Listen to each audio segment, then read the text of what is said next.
have one baby to be dedicated to the Lord and for the service of the Lord Jesus Christ and in the Christian life. So how thankful we are for this God-given increase. From the book of Mark chapter 10 verses 13 to 16.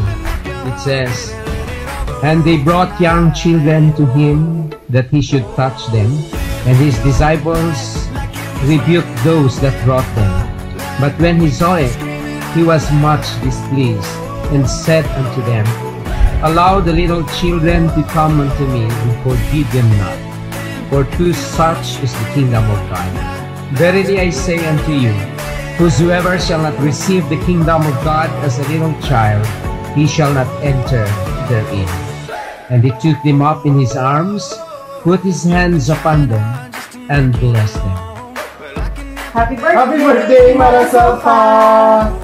Wishing you all the best, and we're praying that God will give you a good health, a happy life, and God will always protect you from any danger and harm. Be smart always in school, Marasalpa, and always now pray kay Jesus. Happy birthday, Marasalpa! We love you so much, We love you!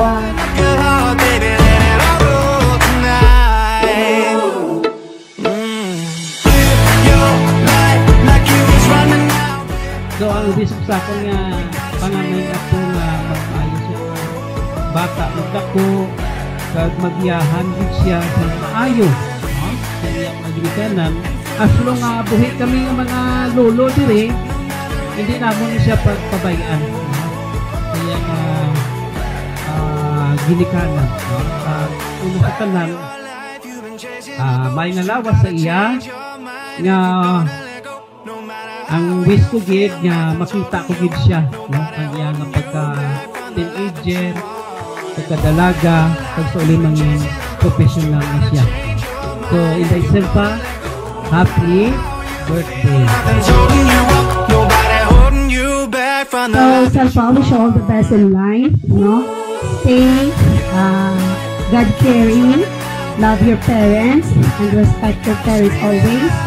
Your parents love you so much, and then your Lolo and Lola also loves you.